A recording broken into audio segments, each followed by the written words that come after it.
मैं शिखा खुराना, दिल्ली से। आज हम चैप्टर भागवत गीता का चैप्टर 4 श्लोक नंबर 30 से स्टार्ट करेंगे। उससे पहले कुछ देर के लिए हम लोग मेडिटेशन करेंगे। सभी लोग ध्यान की अवस्था में बैठ जाएं और अपनी आती जाती श्वासों पे ध्यान दें। भीतर जाती श्वास और बाहर जाती श्वास को ही देखें।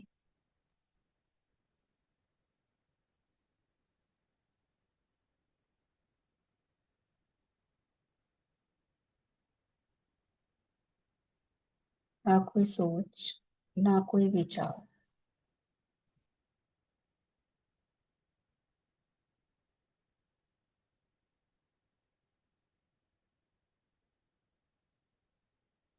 सिर्फ और सिर्फ श्वासों पे ध्यान।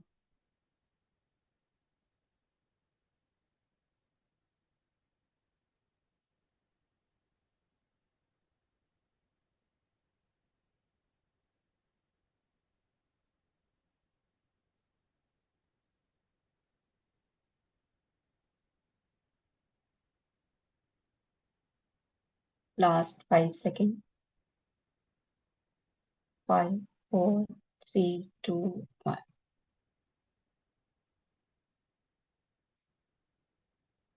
अपने दोनों हाथों को, हथेलियों को आंखों पे रखेंगे और धीरे धीरे अपनी दोनों आंखों को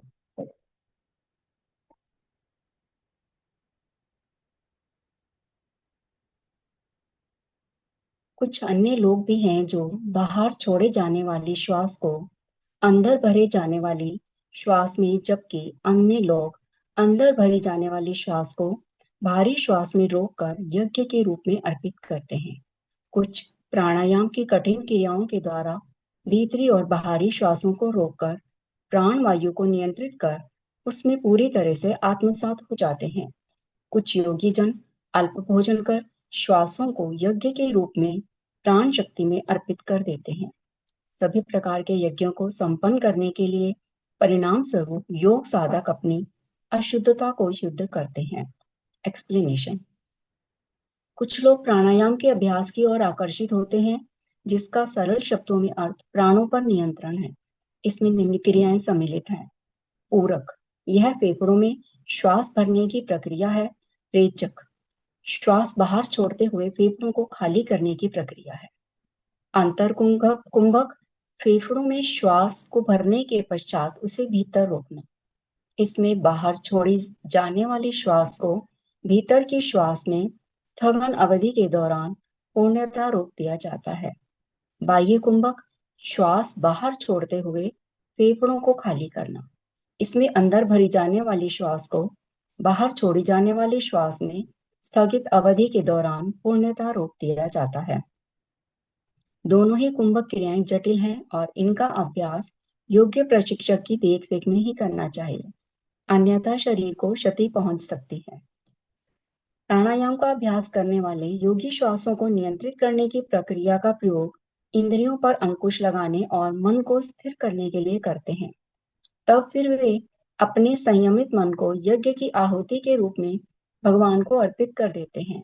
प्राण वास्तव में श्वास नहीं है, यह सूक्ष्म जीवनदायिनी शक्ति है जो कि श्वास और विभिन्न चेतन व अचेतन पदार्थों में व्याप्त होती है। वैदिक ग्रंथों में 5 प्रकार के प्राणों का वर्णन किया गया है। प्राण, अपान, व्यान, समान और उदान, जो विभिन्न प्रकार से भौतिक शरीर के कार्यों के संचालन में सहायता करते हैं। इनमें से समान शरीर की पाचन क्रिया के कार्य का उत्तरदायित्व निभाता है। कुछ लोगों में उपवास रखने की प्रवृत्ति भी होती है। कुछ लोग यह जानकर कि आहार का सबके चरित्र और स्वभाव पर प्रभाव पड़ता है, इसलिए वे अल्प मात्रा में ही भोजन करने लगते हैं। ऐसे उपवास आध्यात्मिक पद्धति के रूप में भारत में प्राचीन काल से चले आ रहे हैं और यहाँ इन्हें यज्ञ के रूप में स्वीकार किया गया है।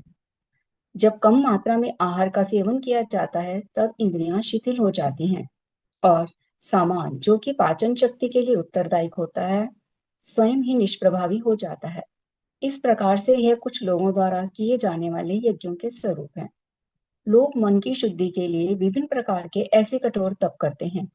यह इंद्रियों और मन के तुष्टिकरण की अभिलाषा है जो अंतःकरण को अशुद्ध करती है।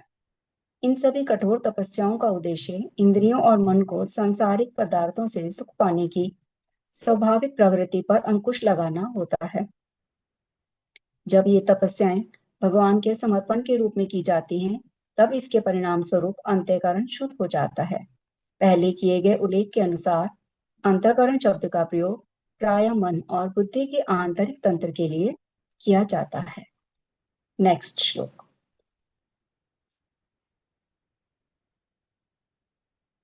इन यज्ञों का रहस्य जानने वाले और इनका अनुष्ठान करने वाले इन यज्ञों के अवशेष जो कि अमृत के समान होते हैं का आस्वादन कर परम सत्य की ओर बढ़ते हैं।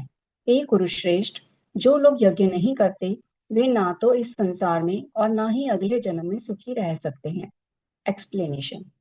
जैसा पहले ही उल्लेख किया गया है, यज्ञ के रहस्यों के संबंध से ज्ञात होता है कि इनका अनुष्ठान भगवान को प्रसन्न करने के लिए किया जाना चाहिए और इनसे प्राप्त होने वाले अवशेषों को उसका प्रसाद समझकर ग्रहण करना चाहिए।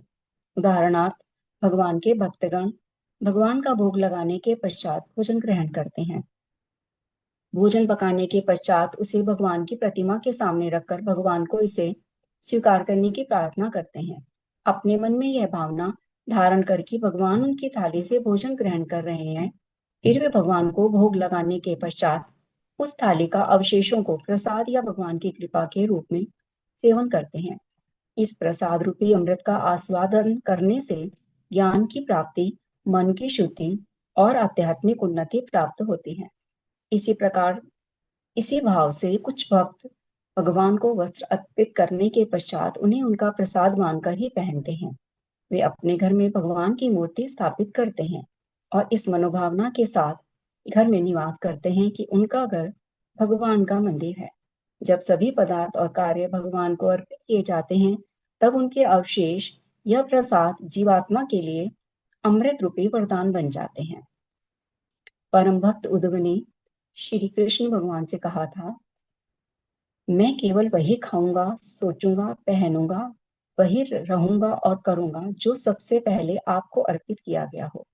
इस प्रकार अवशेषों को आपका प्रसाद मानकर उनका सेवन कर मैं माया पर सुगमता से विजय प्राप्त कर लूंगा।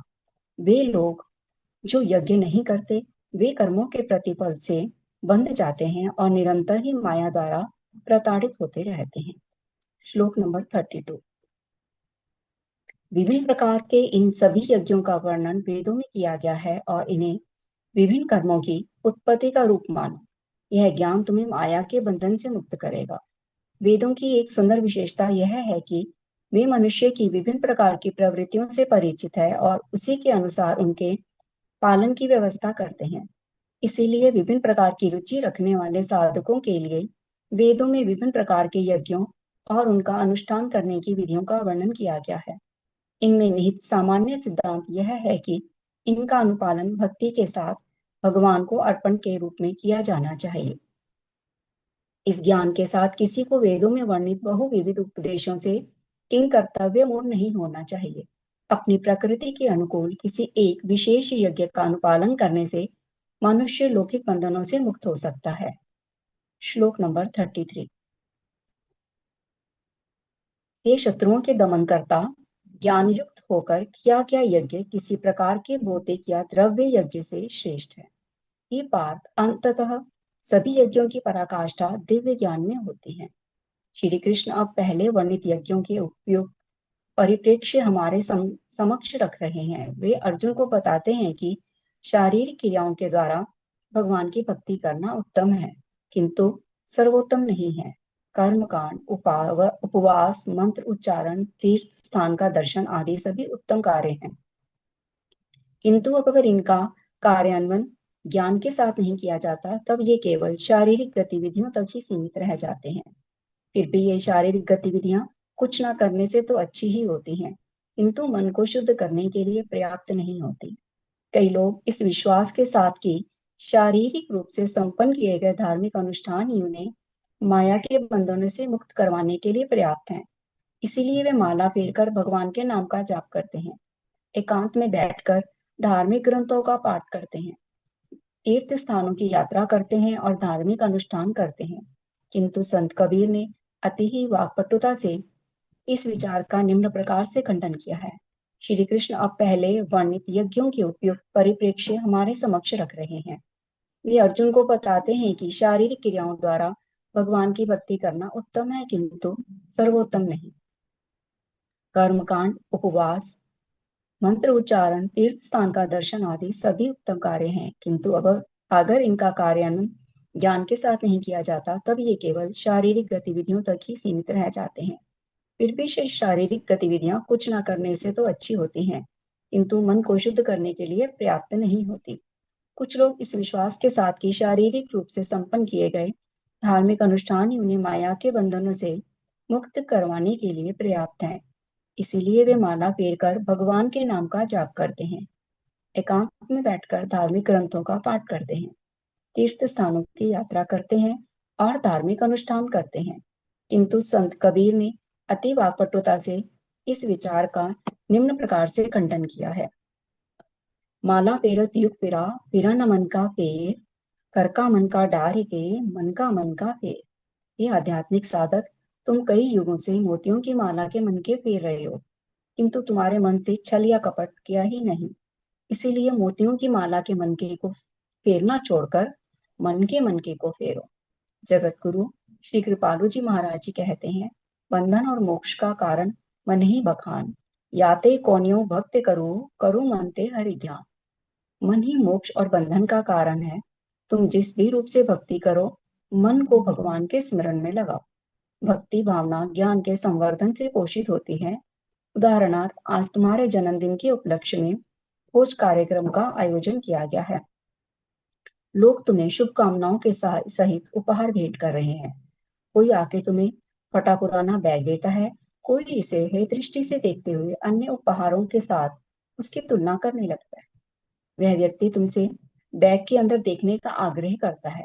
उसे खोलने पर तुम उसमें 100 रुपए के गुणकों के नोट पाते हो और तुम उस बैग को तुरंत ही अपनी छाती से चिपटा कर कहते हो, मुझे यही सबसे उत्तम उपहार प्राप्त हुआ है। पदार्थ का ज्ञान होने पर वस्तु से प्रेम हो जाता है। समान रूप से भगवान के ज्ञान को पोषित करना और उनके साथ हमारे संबंध भक्ति की भावनाओं को पुष्ट करता है। इसीलिए श्री कृष्ण अर्जुन को समझाते हैं कि ज्ञान के साथ किया गया यज्ञ द्रव्य यज्ञ से अधिक श्रेष्ठ है। अब वे ज्ञान प्राप्त करने की प्रक्रिया का उल्लेख करेंगे। श्लोक नंबर 34। आध्यात्मिक गुरु के पास जाकर सत्य को जानो, विनम्र होकर उनसे ज्ञान प्राप्त करने की जिज्ञासा प्रकट करते हुए ज्ञान प्राप्त करो और उनकी सेवा करो। ऐसा सिद्ध संत तुम्हें दिव्य ज्ञान प्रदान कर सकता है, क्योंकि वह परम सत्य की अनुभूति कर चुका होता है। यह जानकर कि ज्ञान युक्त होकर यज्ञ का अनुष्ठान करना चाहिए। इसीलिए अब यह प्रश्न उत्पन्न होता है कि हम आध्यात्मिक ज्ञान कैसे प्राप्त करें। श्री कृष्ण ने इस श्लोक में उसका उत्तर दिया है। वे कहते हैं, प्रमाणिक गुरु की शरण में जाओ। दूसरा नंबर, विनम्रता पूर्वक उनसे ज्ञान प्राप्त करो। तीसरा, उनकी सेवा करो। हम केवल अपने चिंतन से परम सत्य को नहीं समझ सकते। श्रीमद् भागवत में वर्णन है, अनाद्य वित्त विद्या युक्त से पुरुषस्य आत्मवेदनम स्वतो न संभवादयन्ते तत्वयोग्यो ज्ञानदो भवे। जीवात्मा की बुद्धि अनंत काल से अज्ञानता से आच्छादित है। अज्ञान से ढकी होने के कारण बुद्धि केवल अपने प्रयासों से स्वयं अज्ञानता पर विजय नहीं प्राप्त कर सकती। परम सत्य को जानने के लिए सभी को श्रोत्रिय ब्रह्मनिष्ठ संत से ज्ञान प्राप्त करना पड़ता है। जो परम सत्य को जानता है, वैदिक ग्रंथों में बार बार आध्यात्मिक पथ पर चलने के लिए गुरु के महत्व का वर्णन किया गया है। केवल गुरु के माध्यम से ही तुम वेदों का ज्ञान प्राप्त कर सकते हो। पंचदशी में वर्णन है, शुद्ध हृदय से गुरु की सेवा करो और अपने संदेहों का निवारण करो, तब तुम्हें वह परम आनंद प्रदान करते हुए धार्मिक ग्रंथों और विवेक का ज्ञान देगा। जगत गुरु शंकराचार्य ने भी कहा है, यावत गुरुरन कर्तव्यो तावनुर्मुक्तिर्न लभ्यते। अर्थात जब तक तुम गुरु की शरणागति प्राप्त नहीं करोगे, तब तक तुम माया शक्ति से मुक्त नहीं हो सकते। भगवान की एक कृपा यह है कि वे जीवात्मा का सच्चे संत के साथ संपर्क कराते हैं। लेकिन एक गुरु द्वारा शिष्य को आध्यात्मिक ज्ञान हस्तांतरित करना लौकिक ज्ञान प्रदान करने से अत्यंत ही भिन्न होता है। लौकिक शिक्षा पाने के लिए गुरु के प्रति अगाध श्रद्धा रखना आवश्यक नहीं होता। ऐसे ज्ञान का हस्तांतरण शिक्षकों को शिक्षा देकर निःशुल्क देकर क्रय किया जा सकता है, जबकि आध्यात्मिक शिक्षा भौतिक शिक्षण पद्धति के अनुसार शिष्य को प्रदान नहीं की जा सकती और ना ही इसे मूल्य चुकाकर क्रय किया जा सकता है। यह ज्ञान गुरु की कृपा से शिष्य के अंतःकरण में तब प्रकट होता है जब शिष्य में दीनता का भाव विकसित होता है और जब गुरु शिष्य के सेवा भाव से प्रसन्न होता है। इसी कारण से प्रहलाद महाराज ने कहा है, जब तक हम भगवान के प्रेमी संतों के कमल रूपी चरणों की धूल में स्नान नहीं कर लेते, तब तक हमें लोकातीत विषयों का ज्ञान नहीं हो सकता। इसीलिए हम श्लोक में इसलिए इस श्लोक में श्री कृष्ण श्रद्धा युक्त होकर गुरु की शरण में जाने और उनसे परम सत्य जानने की जिज्ञासा प्रकट कर दीन भाव से उनकी सेवा करने और उन्हें प्रसन्न करने की अनिवार्यता का उल्लेख कर रहे हैं। श्लोक नंबर 35। इस मार्ग का अनुसरण कर और गुरु से ज्ञानावस्था प्राप्त करने पर हे अर्जुन, तुम कभी भी मोह में नहीं पड़ोगे, क्योंकि इस ज्ञान के प्रकाश में तुम यह देख सकोगे कि सभी जीव परमात्मा का ही अंश हैं और वे सब मुझ में स्थित हैं। जिस प्रकार अंधकार सूर्य को नहीं छिपा सकता, ठीक उसी प्रकार से वे जीवात्माएं जो एक बार ज्ञानोदय की अवस्था प्राप्त कर लेती हैं, उन पर मोह फिर कभी भी हावी नहीं हो सकता। तदिष्णु परमं पदम सदा पश्यन्ति सूर्य, अर्थात वे जो भगवत प्राप्ति कर चुके हैं सदैव भगवत चेतना में लीन रहते हैं।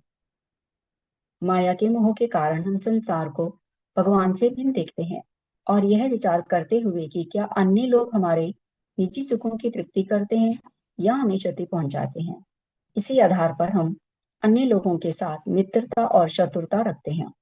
ज्ञानोदय के साथ प्राप्त होने वाला दिव्य ज्ञान संसार के प्रति हमारे विचार और दृष्टिकोण को परिवर्तित कर देता है। ज्ञानोदय की अवस्था प्राप्त संत संसार को भगवान की शक्ति के रूप में देखते हैं और उन्हें जो प्राप्त होता है उसका उपयोग वे भगवान की सेवा के लिए करते हैं। वे समस्त जीवों को भगवान के अंश के रूप में देखते हैं और सबके प्रति दिव्य मनोभावना रखते हैं।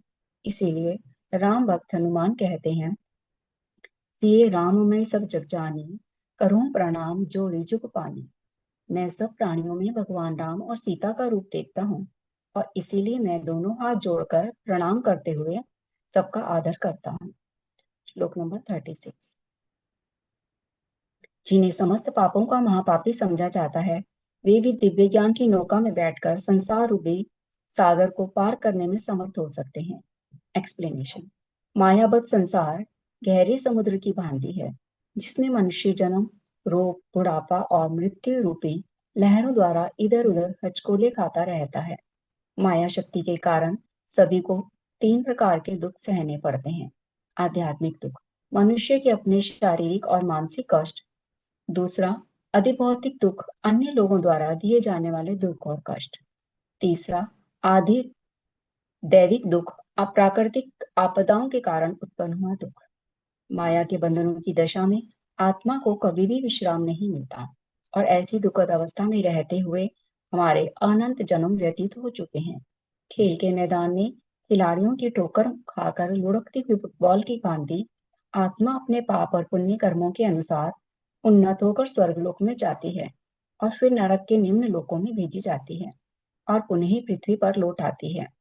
दिव्य ज्ञान माया रूपी सागर को पार करने के लिए नौका प्रदान करता है। अज्ञानी लोग कर्म करते हैं और कर्म बंधन में फंस जाते हैं। जब इन्हीं कर्मों का संपादन भगवान के यज्ञ के रूप में किया जाता है, तब यह ज्ञानियों को बंधन मुक्त कर देता है। इस प्रकार का ज्ञान संसारिक बंधन को काटने का साधन बन जाता है। कठोपनिषद में वर्णन है, विज्ञान सारथी अव्यस्तो मन प्रग्रह वानरः सोत्वनः पारमोप्नोति तद्विष्णु परमं पदम। दिव्य ज्ञान के साथ अपनी बुद्धि को प्रकाशित करो और फिर प्रकाशित बुद्धि से अनियंत्रित मन को वश में करके संसार रूपी महासागर को पार करो और दिव्य लोक में प्रवेश करो। श्लोक नंबर 37। जिस प्रकार प्रज्वलित अग्नि लकड़ी को स्वाहा कर देती है, उसी प्रकार से ही अर्जुन ज्ञान रूपी अग्नि भौतिक कर्मों से प्राप्त होने वाले समस्त फलों को भस्म कर देती है। अग्नि की छोटी सी चिंगारी भी भयंकर आग का रूप धारण कर ज्वलनशील वस्तुओं के बड़े ढेर को जला देती है। 1666 ईस्वी में लंदन में लगी भीषण आग, जो कि एक बेकरी से निकली आग की छोटी सी चिंगारी से भड़की थी और उसकी चपेट में आकर 13,200 मकान, 57 चर्च और नगर के कई कार्यालय जलकर राख हो गए थे।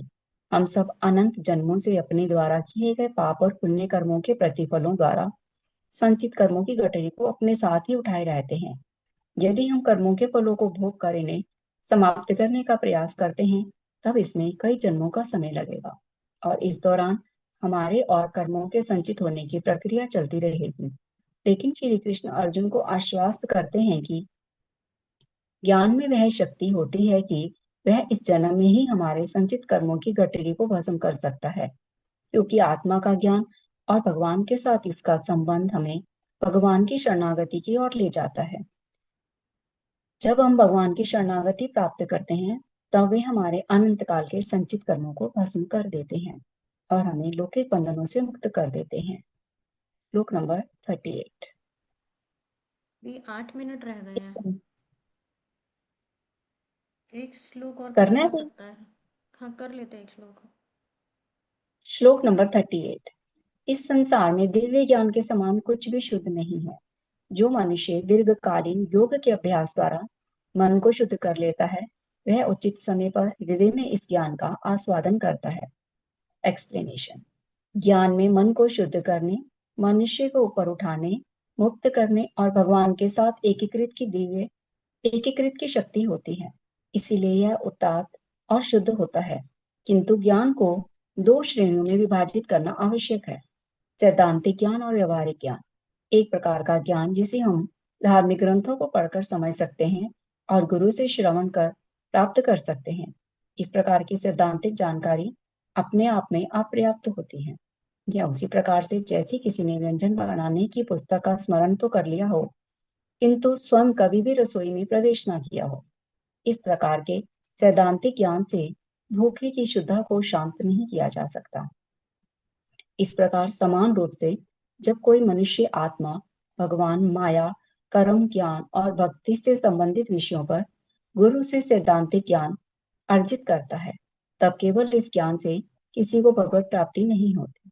जब कोई मनुष्य सिद्धांत के अनुसार साधना का अभ्यास करता है, तब इसके परिणाम स्वरूप अंतःकरण शुद्ध हो जाता है और फिर कोई मनुष्य आत्मा की प्रकृति और भगवान के साथ इसके संबंध की अनुभूति करता है। ऋषि पतंजलि ने इस प्रकार से कहा है कि भक्ति योग के अभ्यास के द्वारा आत्म अनुभूति का ज्ञान प्राप्त करना धार्मिक ग्रंथों के सैद्धांतिक ज्ञान से श्रेष्ठ है। ऐसे अनुभूत ज्ञान की श्री कृष्ण ने शुद्ध उदात्त तत्व के रूप में प्रशंसा की है। बस। हाँ जी। आप कुछ शेयर करना चाहें अपनी लर्निंग्स? और बहुत ही खूबसूरत पढ़ते हैं आप, फ्लो में एकदम। Thank you. Thank you.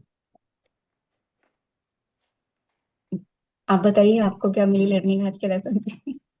मुझे लर्निंग मतलब मैं शायद अपने नज़रिए से सोच रही हूँ, जैसे उसमें बोल रहे हैं कि आपको गुरु की ज़रूरत है। नो डाउट हमें गुरु की ज़रूरत है, बट मुझे ऐसा लगता है कि मेरी पर्सनल एक्सपीरियंस में कि गुरु हर रूप में अलग अलग मेरे लिए आ जाते हैं। लाइक अभी आज शायद आप मेरे लिए गुरु हो सकते हो, जो आप पढ़ रहे हो इस चीज़ को। और ये Bhagavad Gita every day chapter जो आ रहा है वो भी एक गुरु है हमारे लिए।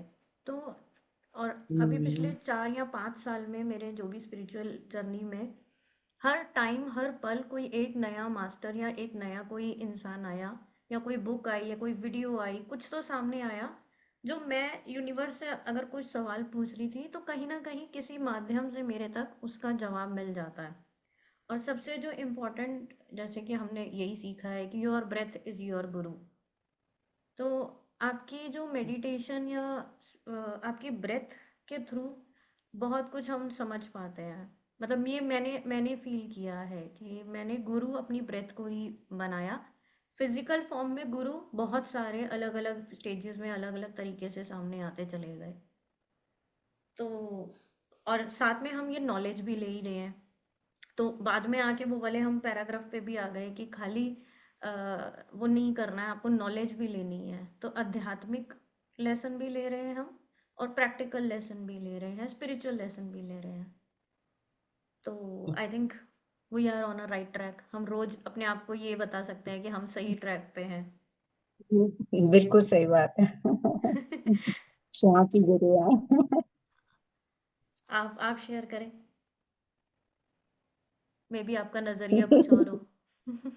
नहीं, बस आपने कर दिया, अच्छा करा। नहीं नहीं, आपकी लर्निंग अपनी होगी, आप अपनी शेयर कीजिए। आपको हम्म, क्या फील हुआ या नहीं, बस जैसे ये बता रहे हैं कि हमें भटकना नहीं है, इधर उधर भटकना नहीं है। ज्ञान प्राप्त करके ही हमें आध्यात्मिक यात्रा में आगे चलना है। और जैसा आप कह रहे हैं, बिल्कुल ठीक बात है कि जो भी क्वेश्चन, अब जब से हम सांसों के साथ जुड़े हैं, सांस को ही गुरु माना है, तो ये बात तो हकीकत ही है कि जिस चीज की भी जरूरत लगती है, कुछ भी प्रश्न उठते हैं, तो अपने आप ही किसी ना किसी रास्ते से हमारे पास जवाब पहुंच ही जाते हैं, बल्कि अगला नया रास्ता भी खुल जाता है। जवाब भी, ये बात तो फाइनेंशियल है। हेल्प, मतलब जिस भी तरीके से काफी हद आप। तक रास्ते, मतलब मैन्युअली या फाइन, मतलब हो जाता है, सब काम हो जाते हैं। हाँ, मतलब मुझे ऐसा लगता है कि सिर्फ सोचने भर की देर है, कोई ना बस कोई। एक ही है कि सरेंडर भाव जरूरी है। हाँ, ये बात सरेंडर। तो और जैसे हम फर्स्ट डे से जो भागवत हमने अभी तक पढ़ी, कल हम लोग एक फाइनल, अब फोर्थ चैप्टर तक ही हम इसको कंप्लीट करने वाले हैं। उसके बाद हम एक गैप लेंगे, अगर सब लोग को हम्म, ठीक लगेगा तो दोबारा रीस्टार्ट करेंगे। क्योंकि हमने 21 डेज का ही अभी ये चैलेंज लिया था। तो बहुत ही खूबसूरती से, मतलब सब लोगों के सपोर्ट से इतना अच्छा गया ये। और सही पता है। नहीं चला 21 दिन एक एवरी जन डे ने शुरू कैसे करा, मैनेज हो देखो गया। आपने हिम्मत करी और सबने कर लिया। सीरियसली, मतलब मुझे, मैं और अनीता जी पहले ये सोच रहे थे कि नहीं हो पाएगा पूरा, मतलब हर रोज एक फिक्स चीज निकालना, टाइम निकालना मुश्किल हो जाएगा। बट हम्म, ऑटोमेटिकली बीच में 2-3 बार ऐसा हुआ कि मैंने बोला कि आज मेरा बिजी है, मैं नहीं कर पाऊंगी अटेंड। पर बिल्कुल उससे 1 मिनट पहले, मतलब 2 बजने से पहले मैं फ्री होके बस पहुंच पहुंच गई। तो वैसे तो बिना ब्रेक के कंटिन्यू कर लो, हो जाएगा, कर लेंगे सब। नहीं, एक्चुअली मैं एक हफ्ते के लिए ट्रैवल कर रही हूँ, और अनीता जी भी ट्रैवल कर रही अच्छा। हैं। हमारा बैक सपोर्ट हम्म। भी ट्रैवल कर रहा है, हम तीनों लोग ट्रैवल पे हैं। तो इसलिए एक अच्छा। ब्रेक तो कोई नहीं। मुझे खुद को बहुत अच्छा लग रहा है, क्योंकि एक तो देखो स्वाध्याय हो रहा है सब मिलके, एक्सपीरियंस शेयर हो रहा है। बिल्कुल। तो और सब, नहीं, और अनकंडीशनली हो रहा है ये, इसमें कोई एक्सपेक्टेशंस नहीं है, अनकंडीशनल लव वैसे के तो हम थ्रू हो पढ़ने रहा का है तो निकाल नहीं पाते, इसी वजह से पढ़ी जा रही है। एक्चुअली। तो नहीं, हम ज़रूर इसको हम्म। कंटिन्यू करेंगे। और आप सब लोगों की जो, मतलब उत्सुकता है, वो मुझे भी बहुत, मतलब इंस्पिरेशन लग रही है कि हाँ यार, ये तो मज़ा आ रहा है, अच्छा लग कुछ रहा है। पढ़ते पढ़ते इम्प्रूवमेंट भी होगा। हाँ बिल्कुल। तो हम एक हफ्ते का या 10 दिन का कुछ गैप लेके हम री दोबारा से स्टार्ट कर लेंगे, 21 डेज का फिर से ले लेंगे। तो ठीक क्योंकि है। एक बार 21 दिन का हमने जो वो संकल्प लिया था, उस संकल्प को हम पहले पूरा करके फिर दोबारा एक और संकल्प ले लेंगे। इसको तो काफी टाइम लग जाएगा पूरा करने में। हाँ, वो 2-3 महीने तो, 3 महीने लग जाएंगे। प्रभु इच्छा। कोई बात नहीं। Divinely surrendered. हम्म, और इंटेंशन देखो तब भी यही थी, मेरे फर्स्ट डे से इंटेंशन यही थी इसको लेके कि हम सब के लिए एक प्लेटफॉर्म हो जहाँ पे सब आप लोग आए, या सब आके एज अ लीड करें, ताकि कोई भी जिसकी हेजिटेशन हम्म, है या कुछ भी है वो ओपन अप हो। तो आने वाले टाइम में आप सब लोगों का एक एक ऐसे कोई ना कोई प्लेटफॉर्म होगा जहां आप आगे सबको ध्यान सिखा रहे होंगे। तो यहाँ जितने स्पीकर्स हैं, मैं उनको, उनके सबके अपने अपने चैनल्स और अपने अपने प्लेटफॉर्म देख रही हूँ कि सब लीडर्स बन गए और सब आगे पूरा, मतलब न्यू अर्थ के लिए हम तैयारियां कर रहे हैं, हम सब एक न्यू अर्थ फॉर्म करने वाले हैं। तो बड़ा विजन ये है, जहाँ हम सब तैयार हो रहे हैं एक, अ, मतलब होता है ना, एक कलगी युग के लिए जो बोला जा रहा है। तो न्यू अर्थ की जो